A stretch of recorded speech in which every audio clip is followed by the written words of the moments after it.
All right, welcome to Burn the Ship.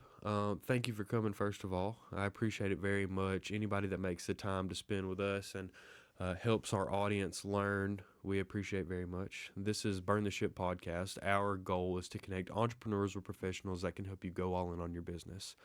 We talk to people that have walked the walk and talked the talk, been through all the things that we experience as small business owners. And like I said, our goal is to try to bundle some of those experiences up and make your life a little bit easier when it comes to starting your business. So, again, thank you for coming. It does mean a lot to me. Anybody that makes the time, why don't you go ahead and tell us a little bit about yourself and your business? All right, thank you so much. Again, my name is Dr. Sheila Thomas, and I'm an educator. Educator is what I've been all of my life for over 35 years. I taught in school systems in Dougherty County as well as Valdosta City schools and taught on the college levels. And after retiring in 2020, I went back to work for a couple of years part time. But my heart has always been to write books. I've always wanted to be an author. Even when I was in school many years ago, one of my classes, we had to write a book. And I said then that I would become an author. That was over 35 years ago. And so my businesses has transitioned into not just being an author, as you can see the books behind me. I'm also a parent coach.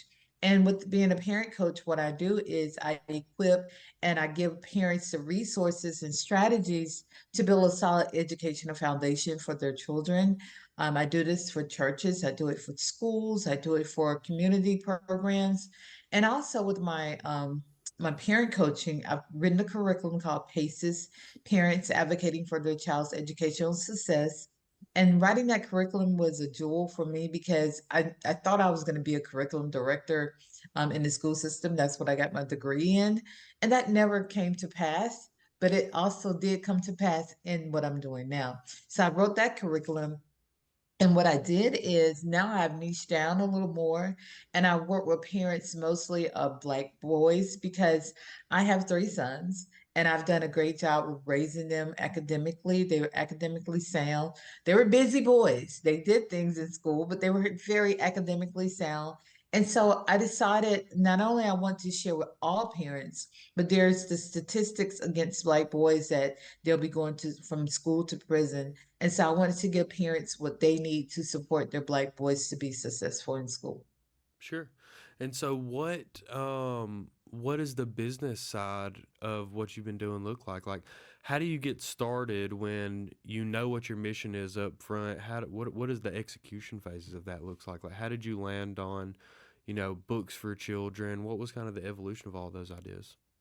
So, like I said, I've always wanted to be an author. And so I started writing my first book, which wasn't the one you see here, JR's Biggest Fan. It was actually one I wrote for women. I always wanted to share my story with women about life and transitioning, and that things may not happen the way you expect them to happen, but God has a different plan for you. And you just have to sit on that plan, and God will give you an incredible turnaround. It's called Wait, Women Anticipate an Incredible Turnaround.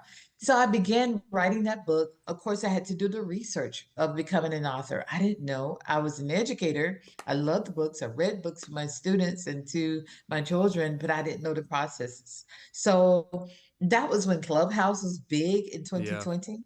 So I learned a lot from Clubhouse, I must admit. Listening to other people who had written books and doing, like I say, doing my research. So once I found out that I could become a self-published author, that's when I hit the ground on, oh yeah, I got this. So I began writing my book Wait, and then in a couple more months, I wrote my book here, JR's Biggest Fan, which is a book about my sons and how as a mom I support them. And then it was just like a hunger, a thirst to write more books. I have more behind me, mommy's, mommy's little sunshine, and yes, you can. So that was the first part of what I was doing. So the coaching and training transpired because I was what's called a state approved trainer here in the state of Georgia for Bright from the Start. And that is where I would go around to different cities or different counties in Georgia and give training to daycare providers.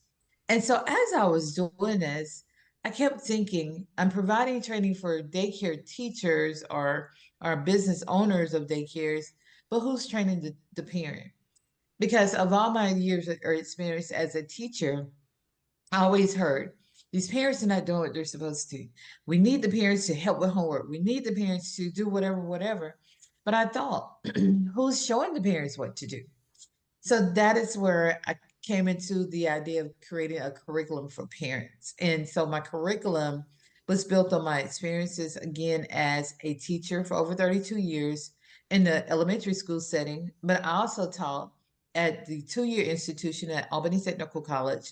And I also taught at Darton State College before it phased out, and I was the chair of the department at those two places. And so I used my research of being an educator as well as my authentic experiences as a parent and packaged it all in a curriculum. And again, my having a degree in curriculum helped me with that to be able to do that. So, like I said, my career didn't span the way I thought, but everything that I did from being a chair of the department was working with curriculum. So I packaged that all together and then niching it down to working with parents of Black boys. That was just something that I just needed to do. Now, the actual business part of it, the handling the finances and the marketing, that's the hard part. I admit that is the hardest part of it. I get excited about talking about curriculum. I get excited about working with parents, but the business part, the actual finances and the marketing, that is the part where the hardest for me, admittedly. That's the hard. Sorry, go ahead.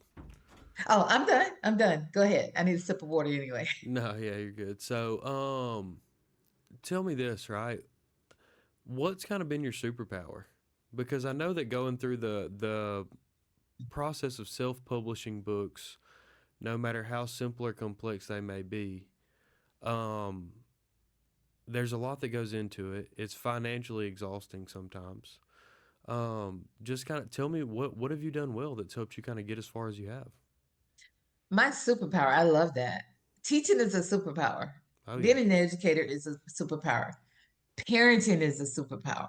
So, and my love for those things, parenting first, a love for my sons, and then a love for others to know, to be educated or to be empowered is my superpower.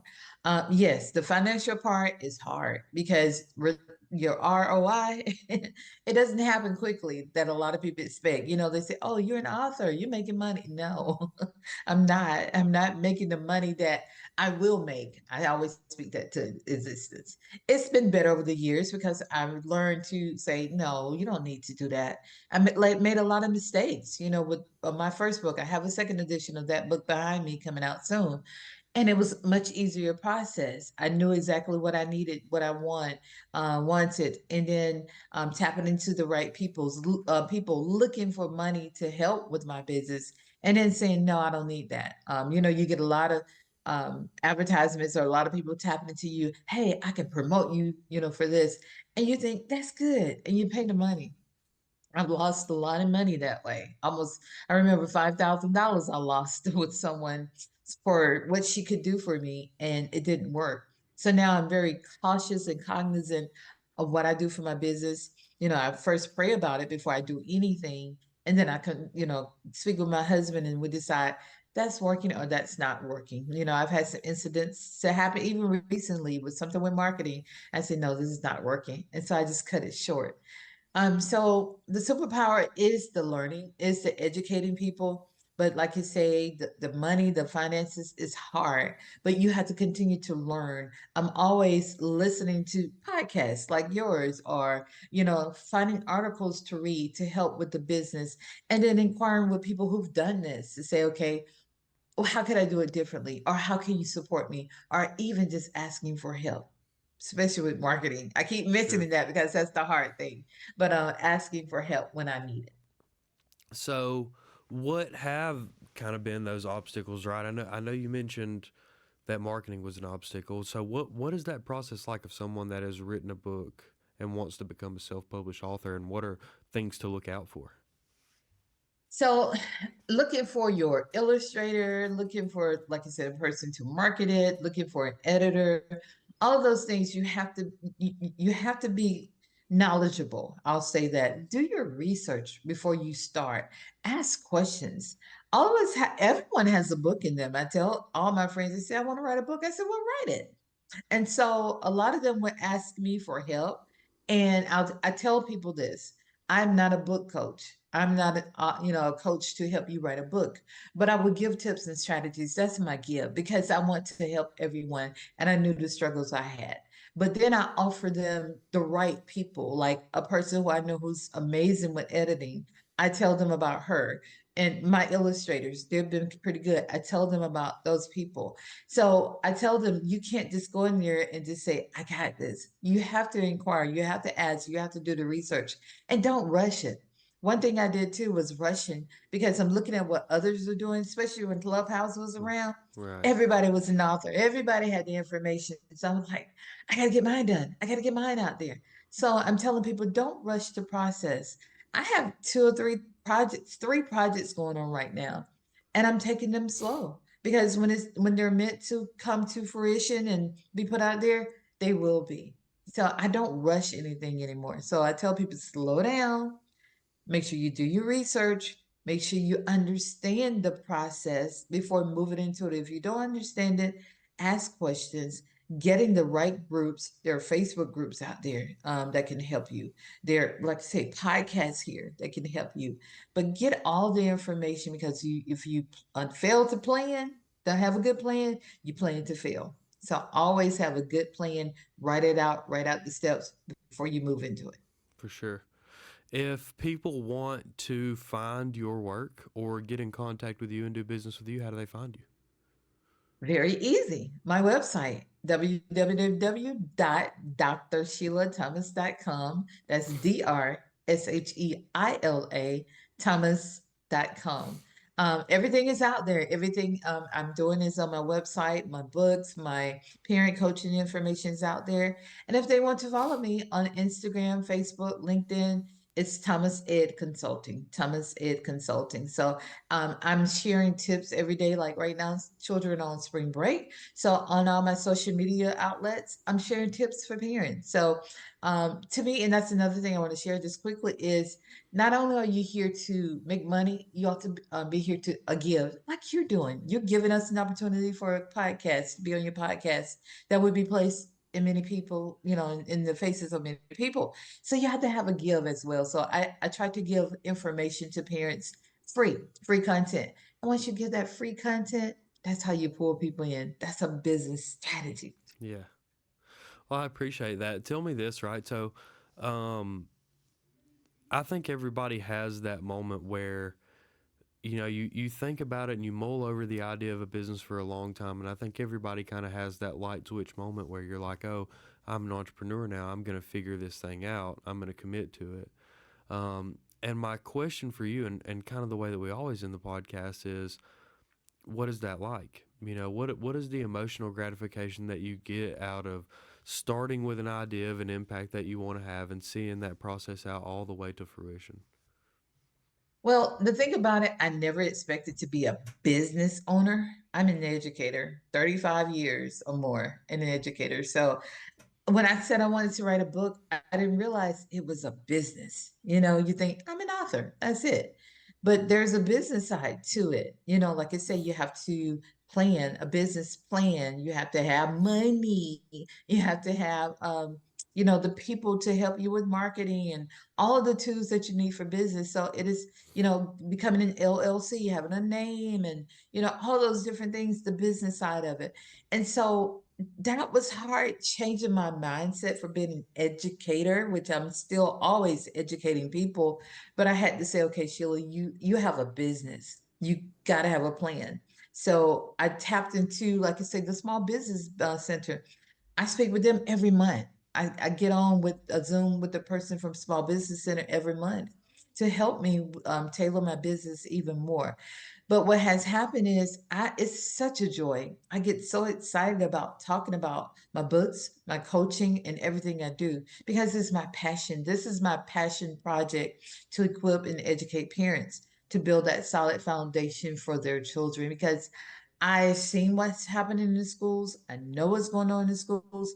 And if parents don't do what they need to do, the child won't be successful. So since I know it, why would I bottle it up and keep it to myself? My sons are doing fine. I need to share it with the world. I need other parents to do the things that I did to be successful. So it gives me great joy when parents say, "Oh, I love that. You really helped me. Oh, that was a good little tip." And most of the things I give is nothing, people may say, "Well, Dr. Thomas, it's not an elaborate thing. It's just simple little tools, simple little things you could do with your sons or even with your daughters to help them be successful and bridge that gap between the school, parents, and your child." Well, I appreciate you being on the podcast, Dr. Thomas. It does mean a lot. If you have anything else to leave anybody with, please, the floor is yours. But I think that's all that I have for us. I appreciate you sharing your journey with us. And if there's anything else that we can do for you, please let us know. I appreciate this opportunity. And one final thing is networking. Just like you reach out to me and, networking opportunities, that is the key to your success as well. Don't be afraid to go out and search for those opportunities. Don't, I think you inbox me, I think, and Yeah. or email me.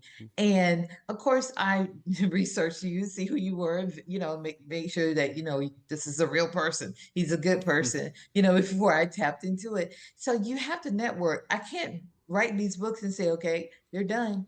How am I going to reach the masses? I'm going to go out to vendor opportunities. And sometimes those opportunities are not sales. I may not sell a book. I may sell a book. I may sell 100. I may sell two. But I still had an opportunity to give people my card. And I've had a lot of people reach back and say, hey, I remember seeing you there, or they bought it from my website. So don't be afraid to put yourself out there. Don't be afraid to get on camera, which I hate, and getting on camera, make those videos and tell people about yourself, and also give people just freebies about the world around them and how they can improve themselves. Oh, yeah. I appreciate you very much. Thank you for coming on here and sharing a little bit about your journey and your business, okay? Burn the ship.